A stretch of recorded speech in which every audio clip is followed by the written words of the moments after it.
falta de dinero, no puedes pagar tus compromisos, sientes un peso terrible en tu corazón, o estás desempleado, te falta salud, o hay problemas terribles en la familia, no te desesperes. Mientras peregrinemos en este mundo siempre van a haber dificultades. Somos peregrinos, querido. Pero aún así las dificultades duran poco. La noche, por más oscura que sea, dura 12 horas. Después sale el sol. Paciencia, calma. Quiero que sepas que oro por ti.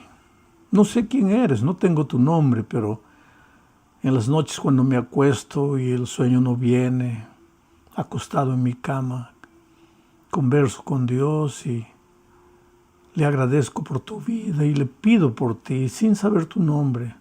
Le digo, Dios mío, extiende tu mano maravillosa para toda esa gente linda que se conecta para escuchar los comentarios cada semana.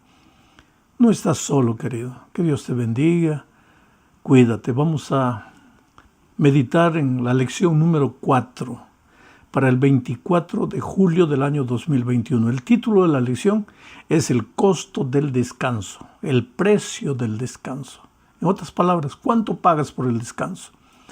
Hay gente que daría cualquier cosa, pagaría cualquier cosa para tener un poco de paz. Hay gente que viajaría al país más distante del mundo para encontrar un poco de paz. Y sabes, por regla general, una de las cosas que quita la paz del corazón, que quita el sosiego, la quietud del corazón y te llena de intranquilidad, de angustia, de conflicto interior, una de las cosas principales, aunque ya la semana pasada vimos que está el egoísmo, está la ambición, en fin, está la hipocresía, pero una de las cosas terribles es la carga del pecado. Cuando hay pecado escondido en el corazón, hagas lo que hagas, no vas a ser feliz. Y tú sabes que el sentimiento de culpa puede llevar a la gente hasta la muerte. Yo me acuerdo que cuando era joven, leí una noticia que me paralizó, me golpeó interiormente, porque una famosa artista de Hollywood una noche subió al hotel y al día siguiente no bajó para la sesión de filmaje. Entonces la llamaron por teléfono, no atendía, tocaron la puerta, no atendía, y trajeron la llave maestra, abrieron la puerta y ella estaba en la tina, había llenado de agua y se había cortado las venas y se había quitado la vida. Pero en la mesa de noche había una carta que ella dejó escrita y decía: yo no me suicidé, me asesinaron. Atrapen al asesino antes que acabe con toda la humanidad. Y en letras grandes decía: el asesino es la culpa por las cosas terribles que hice en la vida. La culpa. La culpa masacra, querido. La culpa es como un martillo que te golpea de día, de noche, no te deja en paz. Entonces, ¿cómo puedes tener tranquilidad, quietud en el corazón? ¿Cómo puedes tener descanso espiritual si estás atormentado por el peso de la culpa? Por eso la lección de esta semana trata del caso de David. Un rey que pecó, un rey sobre quien el peso de la culpa llegó con todo, masacrando su vida. La primera parte del estudio dice agotado y cansado. Ese era el rey David. Vamos a leer segundo libro de Samuel, capítulo 11, versículos 1 y 2. Dice así: al año siguiente, en el tiempo en que los reyes salen a la guerra, David envió a Joab y a sus siervos y a todo el ejército de Israel a combatir a los amonitas, a los que vencieron luego de ponerle sitio a la ciudad de Rabá. David se quedó en Jerusalén, y un día por la tarde, mientras se paseaba por la azotea de su palacio,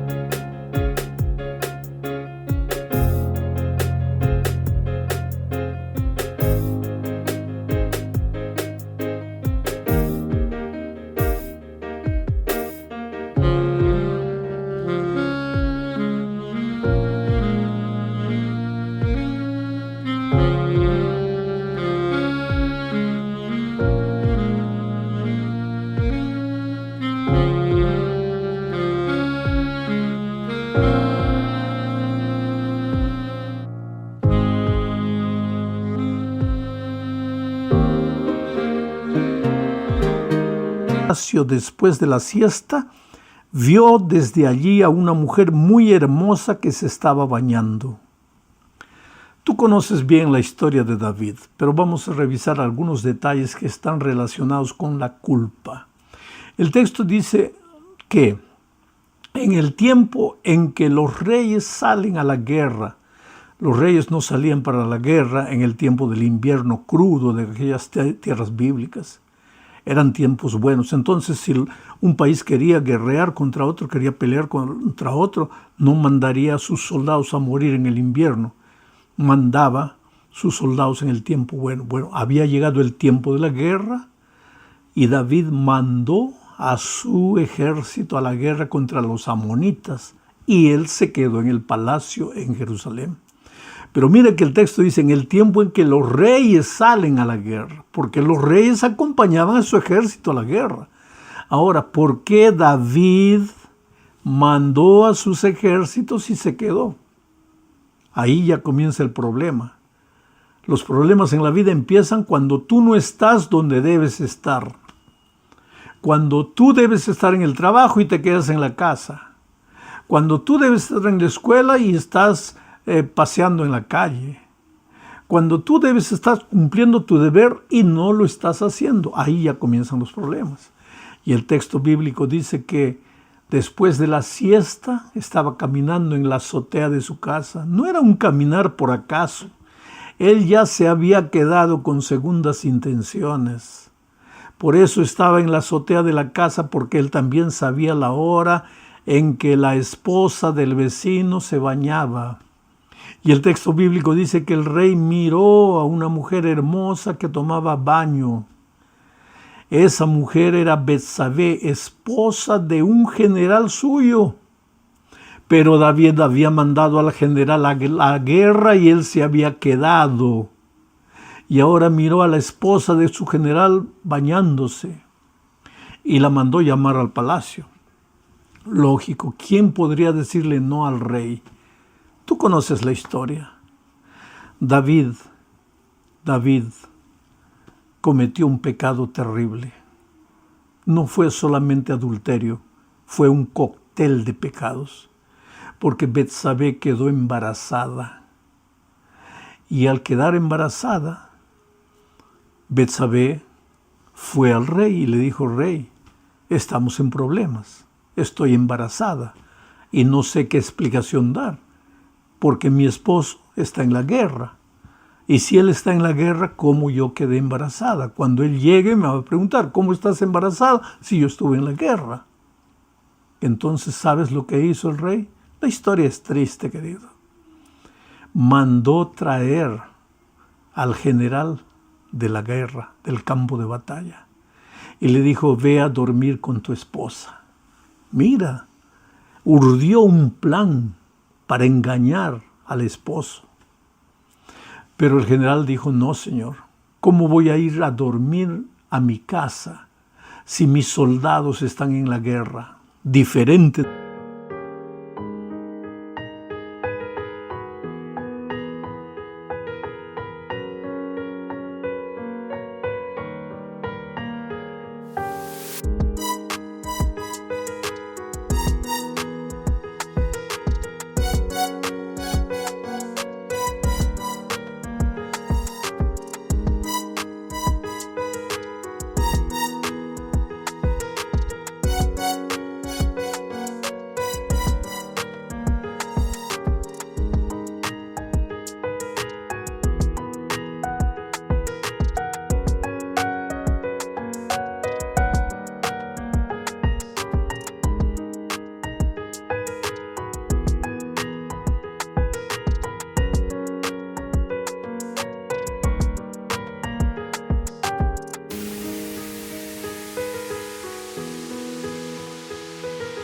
De David, que mandó a sus soldados y él se quedó.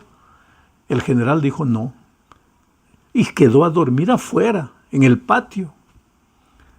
Y no importaba el argumento que David usase, él decía: no, yo no voy a dormir en mi casa cuando mis soldados están en el campo de batalla. Entonces, cuando David vio que no conseguía nada, dijo: ya, entonces vuelve al campo de batalla. Pero mandó llamar a otro general y le dijo, mira, cuando está distraído, mándalo matar, que muera. Y fue así que sucedió el asesinato de este general. Terrible historia. Adulterio, intriga política, mentira, asesinato. Ahora, una vez que llegó la historia de que el general había muerto, David se presenta ante su pueblo como un héroe, como un salvador de la viuda, y anuncia que se va a casar con la viuda. Y se casa, y ahora piensa que su pecado ya está escondido, que nadie lo va a descubrir. Pero entonces viene la segunda parte de nuestro estudio de esta semana. Esta segunda parte lleva por título Un llamado de atención. ¿Por qué un llamado de atención? Porque Dios se le presenta al profeta Natán y le dice, Natán, ve y denuncia su pecado a David. Y Natán no va, porque ahí tenemos otra lección que aprender, querido, porque a veces cuando nos toca mostrarle el pecado a alguien, hay gente que se ufana diciendo, yo no tengo pelos en la lengua, yo llamo al pecado por el nombre que le corresponde. Pero Natán no fue así, no fue, oh rey, tú has pecado, has cometido adulterio, intriga política, asesinato. No. Con sabiduría, porque los hombres de Dios son sabios, y si alguien tiene falta de sabiduría, pídala a Dios. Y Dios te va a dar sabiduría. Natán fue con sabiduría y le contó al rey una parábola. Se presentó a David y le dijo, rey, por favor, necesito que me ayudes, necesito tu consejo, necesito tu opinión. Y pues David era el rey, el líder. Y dijo, muy bien, Natán, qué bueno que has venido. Dime en qué te puedo ayudar, te voy a aconsejar. ¿Cuál es el problema? Y entonces ahí le contó Natán la parábola. En una ciudad había un hombre rico que tenía muchas ovejas y había un hombre pobre que tenía una sola ovejita. Y vino a visitarle al hombre rico un amigo. Y el hombre rico, en lugar de matar una de las muchas ovejas que tenía, mandó matar la única ovejita del hombre pobre. Mi señor rey, le dijo Natán mirándole a los ojos a David, ¿qué debería hacer con este hombre rico que abusó del hombre pobre? Y el rostro de David se puso rojo de ira. Apuntó con el dedo y dijo, manda matar a ese hombre. Ese hombre merece morir. Y el profeta lo miró y le dijo, rey, ese hombre eres tú. Tenías todas las mujeres del reino, pero tomaste la única esposa de tu general. Y en ese momento el mundo le cayó encima a David. ¿Cómo estuvo listo a levantar el dedo cuando se trataba del pecado de otro? Pero ahora se dio cuenta que él era el propio pecador y salió desesperado en la noche oscura. Permíteme imaginar un poco esto. Y corrió desesperado, la culpa diciendo, muere. Tú mismo te has condenado, tú has dicho que ese hombre debe morir, pues entonces ahora muere, suicídate, quítate la vida, tú no mereces vivir. Y él lloraba en medio de la oscuridad hasta que llegó a una cueva y entró a la cueva y cayó de rodillas y ahí, arrodillado en esa cueva, escribió el Salmo 41. El Salmo 51. Y de ese Salmo 51 yo te voy a leer, para comenzar, los versículos 1 al 3. Ahora imagínate, una noche oscura, David en una cueva húmeda, con el peso de la culpa abrumándolo, con la voz de la conciencia diciéndole que era un pecador miserable y que merecía morir. Ahora él llorando expresa estas palabras al Señor su Dios y dice, Dios mío, por tu gran misericordia, ten piedad de mí. Por tu infinita bondad, borra mis rebeliones. Lávame más y más de mi maldad. Límpiame de mi pecado. Reconozco que he sido rebelde. Mi pecado está siempre ante mis ojos. Oh, querido, qué tremenda oración. Oh Señor, no hay nada bueno en mí. Soy basura, soy pecado. Cuando se trató del pecado de otro, cómo me apresuré a levantar mi dedo y apuntar el pecado ajeno. Pero ahora comprendo que yo soy el pecador. Señor, perdóname, lávame, límpiame, purifícame. Y querido, cuando tú arrepentido clamas a Dios, la palabra no sale de tu boca y la respuesta divina ya llega a tu vida. Y Dios lo perdonó. Pero el hecho de que Dios perdona no quiere decir que no vamos a sufrir las consecuencias. Por eso yo siempre digo, querido, que Dios nos libre de caer en el pecado, pero que Dios nos libre de sufrir las consecuencias, porque el pecado, por más horrible que sea, Dios no nos perdona, Dios nos perdona, pero las consecuencias, Dios no nos libra de las consecuencias. Y las consecuencias para David fueron terribles. Ese niño que esperaba a Betsabé murió. Y David sabía que era consecuencia de su pecado. Sus hijos pelearon unos con los otros. Uno de los hijos quiso violar a su hermana. Y cada vez que aparecía un problema familiar, David sabía, es mi culpa, es mi culpa, es mi culpa, porque el martillo de la culpa es así. Su hijo Absalón se rebeló contra él. Y la conciencia le decía, tú eres el culpable. Qué buen ejemplo le diste a tus hijos. Pero querido, aún las consecuencias pasan. Y aunque Dios no nos libre de las consecuencias, Dios nos da las fuerzas para cargar las consecuencias, para soportar las consecuencias. Pero el perdón de Dios es absoluto. En el momento que tú clamas, el perdón llega a tu vida y ahora ya no tienes inquietud en el corazón, ahora ya tienes paz en el corazón. Pero ahora vamos al Salmo 51, 7 al 10. Y aquí vamos a ver algo nuevo que David le pide a Dios. La oración dice, purifícame con hisopo y estaré limpio. Lávame y estaré más blanco que la nieve. Lléname de gozo y alegría y revivirán estos huesos que has abatido. No te fijes ya en mis pecados, más bien borra todas mis rebeliones. Dios mío, crea en mí un corazón limpio, renueva en mí un espíritu de rectitud. ¿Sabes de lo que David está pidiendo? ¿Sabes eso, algo bueno que David le está pidiendo a Dios? Es una nueva naturaleza, un corazón nuevo, un espíritu recto. ¿Por qué? Porque cuando el hombre cayó en el pecado, adquirió la naturaleza pecaminosa y esta naturaleza pecaminosa nos empuja al pecado, nos lleva al pecado, nos subyuga al pecado. Necesitamos la naturaleza de Cristo, la mente de Cristo, el espíritu de Cristo. Necesitamos un corazón nuevo y Dios ha prometido que nos dará ese corazón nuevo. Por eso la oración de Juan es, el que confiesa sus pecados, Dios le perdonará y lo limpiará de toda maldad.